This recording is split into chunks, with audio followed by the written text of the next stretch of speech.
a conversation yesterday with my coworkers, one in particular, and we were talking about going to the grocery store, right? And how, like, we're not people, we're not people, right? Like, the joke I always like to make is that I'm like a reverse Ariel from The Little Mermaid. I want to be where the people aren't. And that's generally true. I am kind of an antisocial person. Once I'm in the social setting, and once I'm there, I'm going to conduct myself differently. But yeah. And so, the interesting part of this conversation is we're talking about how, like, I love...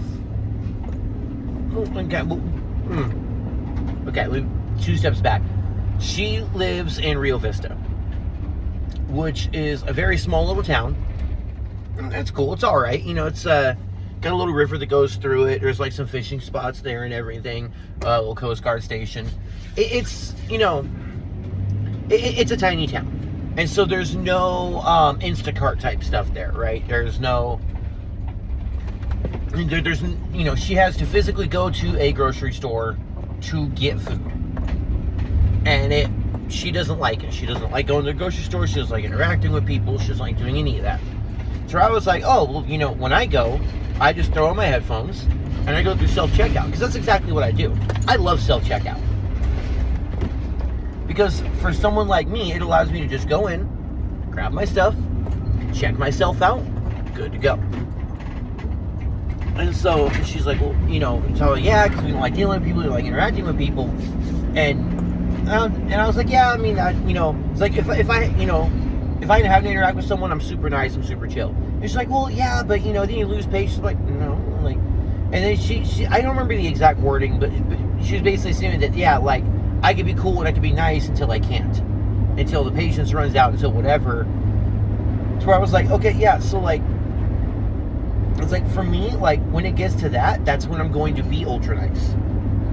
Where I went into my long-winded thing, and I may have talked about it on here before, but this kind of crux today's entry, is that I make it a point to be nice, to be positive, to be personable, to be friendly if I have to interact with someone, especially at the store, especially at, anywhere when I'm dealing with an employee somewhere, I'm going to make it a point to be positive and to be kind and to be personable and to leave them with a good experience. And for me, what it comes down to is that I don't know what someone else is going through. And if they're already having a bad day, I don't want to contribute to it. And if they're having a good day, I don't want to bring it down. And so that is kind of where I'm at with it. Like let's say, I'm going to make a caveat. The one caveat is if it's someone who you can tell is just a dick for the sake of being a dick, I'm going to be snarky as fuck. I'm not putting up with that shit. But you could tell the difference between someone who's just an asshole and someone who's just having a really bad day.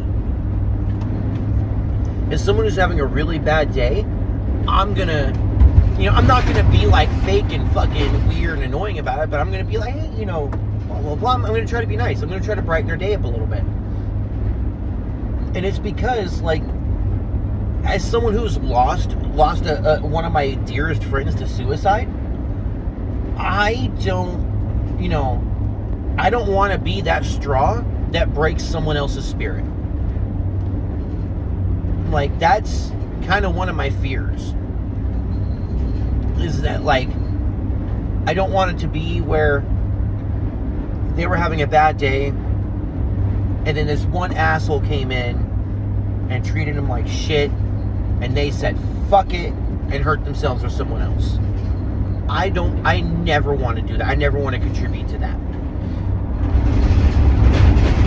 Like, I would much rather be the person that, they were like, I was having a shit day, I was feeling like I was at the end of my rope, and then someone came in, they were really nice, they were really warm, and they kind of just, brought me up a little bit. It kind of made me feel a little bit better, and it kind of made me kind of, to take an extra couple breaths and kind of fucking, feel a little better about stuff. I don't know if that's happened or not. I have no fucking clue. But and it's not necessarily my place to know, and I'm not doing it because I want to know. I'm doing it because it's the right thing to do. Like, I'm a very big believer in be the change you want to see. And if I think that people, when they interact with each other, should treat each other better, so I should treat people better. And especially for me, the mentality I go into it with is that the harder it is to be positive and to treat people with positivity, the more important it is to be positive and to treat people with positivity. And so, like, for me, there is no, until I lose my patience, until whatever. Like, I could be social battery burnt out. I have no more spoons for anything. ADHD people know what I'm talking about. I am at the end of my fucking mental rope, my emotional rope, and I am just, like, fraying on the edges. And I'm going to make it a point, like, fucking Herculean effort to still be positive and be warm and be gentle and be nice and be, and leave that interaction with positivity because it is that much harder. And I got a high five from one of my other coworkers who was listening to the whole thing. She's, and she loves that about me. Her and I have talked about that before. Yeah, I don't care. And so, like, it's just a fucking, like, it is. And so, part of me feels kind of bad because I kind of felt like I was, I don't want to say shaming this coworker, but definitely, like, being like, well, no, I'm better than you because this, and that wasn't the case, but it's one of those things where I am very, very adamant about it. I am very, very explicit about it. And it's one of those things that my partner says is, like, probably one of her favorite qualities about me is that I am so, like, built on, like, I have to be positive to people. I have to treat people better, and we should treat people better. That being said, my first goal is to not interact at all, right?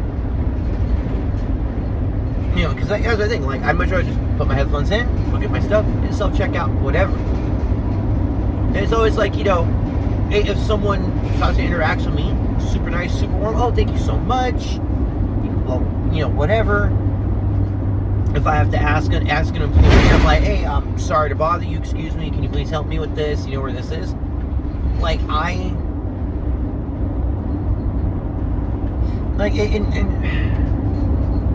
it goes to a couple things that my partner and I have realized about me as I kind of talked about it, is that I make it a point to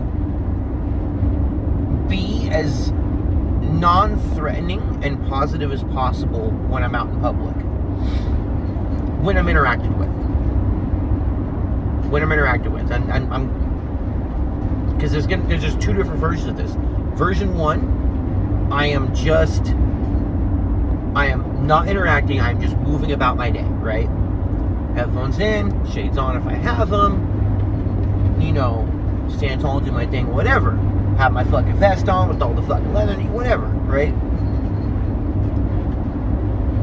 And then when I interact with someone, boom, flip the switch, we're in person mode, and now I'm gonna, like, lots of please and thank you, lots of positivity, lots of smiles, lots of, like, oh, thank you so much, like, like, really like that. And the only times I will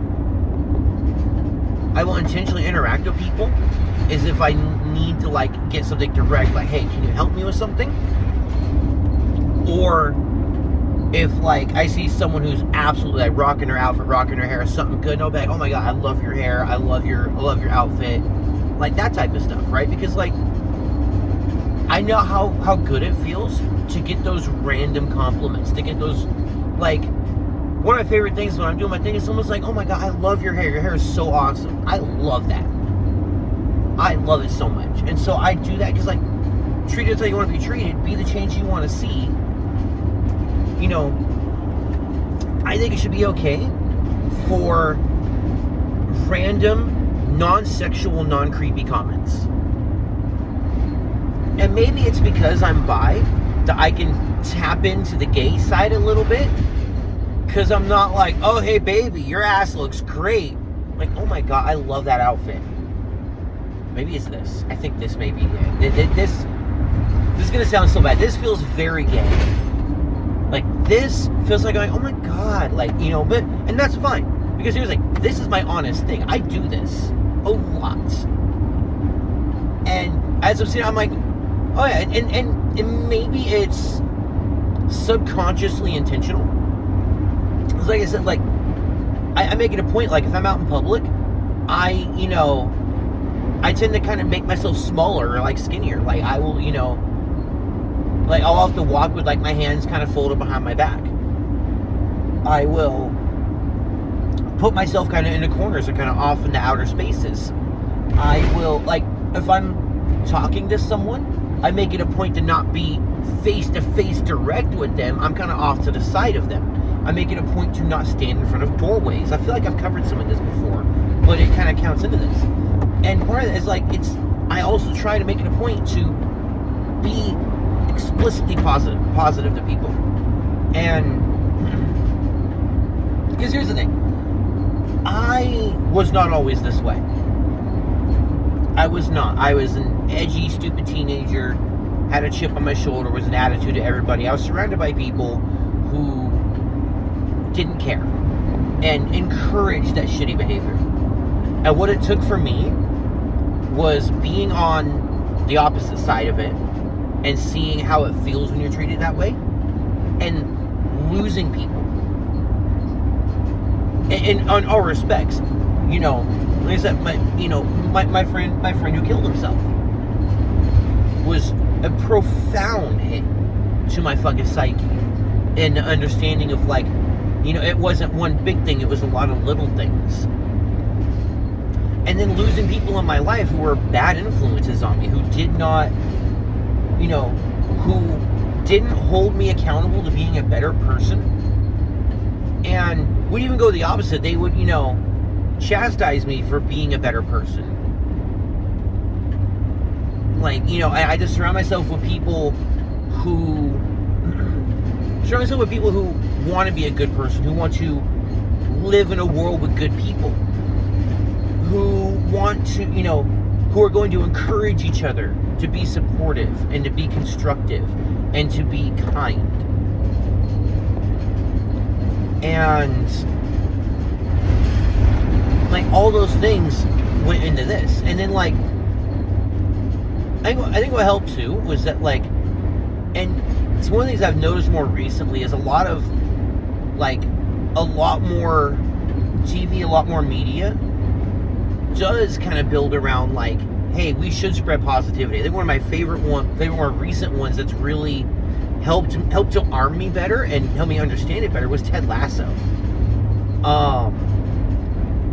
And for those who haven't seen it, the basic premise is it is an American, like, college football coach who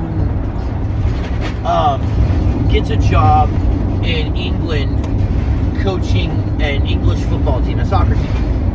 And he knows nothing about the sport. And, you know, his whole reason for being there is, like, and there's a bunch of shit going on that he doesn't know about at the time. But his thing is just relentless positivity, relentless happiness. And as it, you know, as the show progresses, like, what you realize is, yeah, the soccer thing is kind of whatever. The main thing is how he interacts with people. Like, he is very genuine. He's very honest. He's very, like, he's overwhelmingly positive to a point that it's annoying, to a point that it's sometimes toxic. And they kind of cover that as well, too. Like, you know, but, like, you know, he does stuff like he talks about, like, you know, like they have a part where they lose a very important match, and he goes in this thing where he's like, hey, like, you know, it's okay to feel sad and mad and all these feelings. He's like, but, you know, he's like, look around, look at everybody else and you're feeling it with you. And he said, like, you know, the only thing worse than being sad is being alone and being sad. It's like that type of stuff, right? And so, like, watching that really, like, helped me put like words and names and like identification to a lot of these ideas and ideals that I had been kind of working through. And so that was a big one for me. And then Star Trek is another one too. Like, you know, and I didn't fully realize it until I've been watching back through The Next Generation with my partner and seeing a lot of this stuff. Where it's like, no, they are trying to spread positivity. Does it always work? No. Do they falter? Yeah, they're humans. Or mostly humans, some of them aren't. But, you know, but like they make mistakes, they falter, but they treat each other with respect, they treat each other with dignity, they do their best to understand each other's cultures, understand each other's ideals, to, you know, celebrate each other's victories, and to be there and comfort them through their failures. And it's never with a lack of accountability, right? That, like, if someone fucks up, they're held accountable to it. But it's never done in a way that is mean or anything like that. It's always like a, hey, you made a mistake, you've owned up to it, you've taken accountability to it, let's move forward. And just so much positivity in that show, so much like treating others with respect, treating others with dignity, being a positive force, being a positive change. And that's kind of like in my I'm going to call older years, and I know it's going to be offensive to anybody who's older than me. I'm 39 right now. But, like, in the past decade, it's been a thing, especially, like, in the past, like, 5 years. I have, like, been very, very adamant about conscious decisions to be that way. And, believe me, I've had people even now that are getting a little, like, you know, what are you doing, dude? Like, why? And for me, it's one of those things where it's like, I'm going to do it because it makes me feel good to do that. Because it makes me feel good to be that positive person. It makes me feel good to know that, like, I believe that I am making small changes.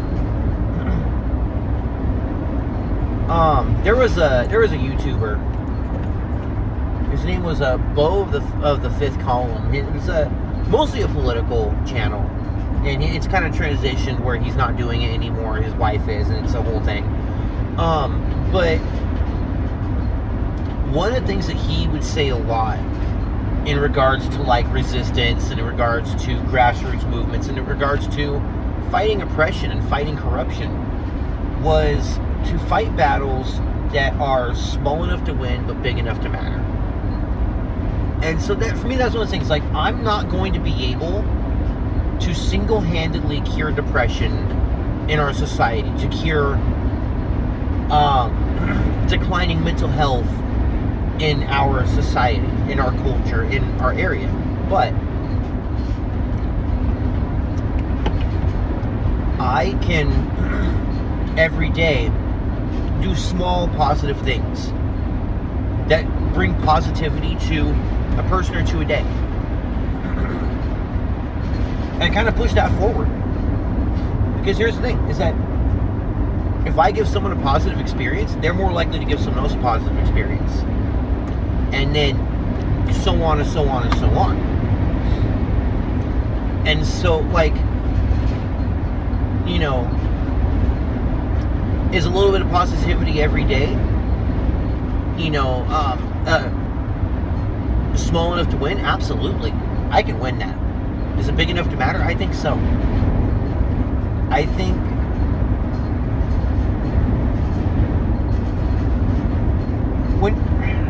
when I was younger, when I was still writing a lot of songs, a lot of lyrics, a lot of the stuff I wrote was kind of based on my own, like, struggles with mental health, my own struggles with abuse, my own struggles with depression and rage and all these things. And one of the things he used to always say, that if one person, in my entire life, my entire musical journey, if one person listened to one of my songs, read one of my sets of lyrics, and that was the thing that made them feel like they connected with someone who understood them, that made them feel like they weren't alone, that made them put down the gun, put down the knife, put down whatever it was, and choose to live and choose to get help, then I've served my purpose. I've done a good thing in the world, and I've left the world better than it was before. And that continues true now. Like, if every day I'm positive, every day I am... If every day I treat people with kindness and respect, and I make sure that the interactions I have with people are positive interactions, one, it makes me a more positive person, but two, like, that's me leaving the world a better place. Because even if I walked into just neutrality, net zero feeling, and I brought it positive, I've done a good thing. If I took someone's negative mood and brought it to neutral, like, I didn't make them happy that day, but I took them out of their slump and kind of put them back to a meh day, that's a fucking victory. That's a win. And like I said, and it's idealistic. I've certainly been accused of being an idealist, accused of being an anarchist, and maybe that's part of it too. But I want to believe that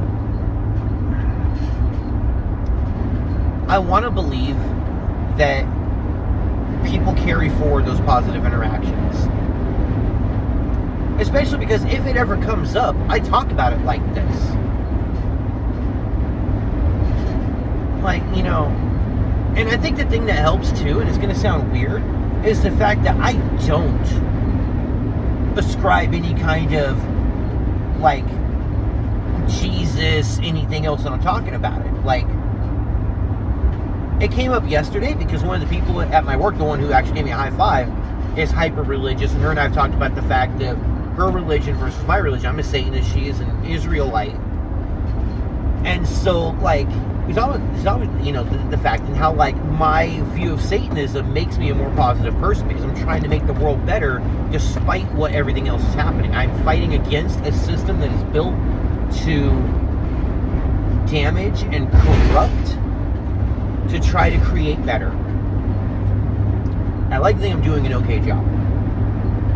But, like, when I'm out in the wild and you want to talk to people about, like, oh yeah, no, I just try to be positive, try to, you know, I try to make sure everyone leads to the good direction. I'm not going, well, because that's what Jesus said. I'm not going, God bless. I'm not going, praise Satan, anything. I'm just like that. I always go, like, you know, because that's being a good person. That's being a good human.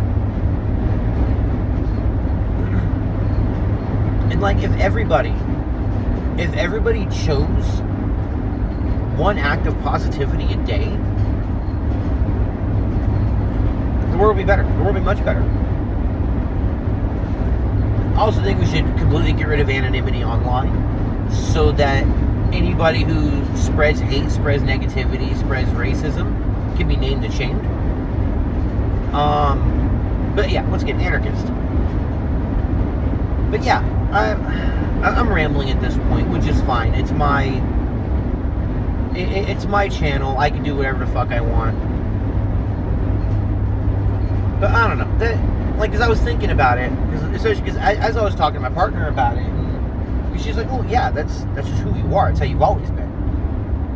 It's actually the reason why she doesn't believe that I was dark spooky boy, and I was like super like anti everything, anti everyone. Because for as long as she's known me, I have made it a point to try to be positive, to try to be a good person, to try to create positive change in even a small way. And it is a choice. It is a choice. Because I could easily be that negative dude. Well, actually, I don't know if I can anymore. I could have been. But honestly, I think I choiced it so hard that it now is... I think it now is actually instinct almost. Like, I naturally start at that positivity now. I naturally start at the good interaction. And I have to, I guess it's, damn. Interesting. I don't know, this may warrant another video in the future. I'm sure I've talked about this before. I'm sure it'll come up again. But, once again, my channel, my journal entries.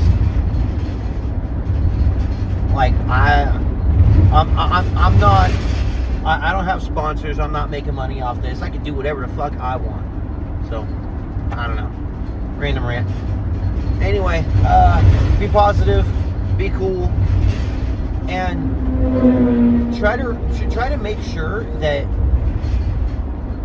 you don't leave people worse off than you found them. Just do your best. It's never going to be perfect. You're never going to bat 100. You're never going to bat 100%. What is it? Batting 1,000. You're never going to bat 1,000. But try your best. That's all I got.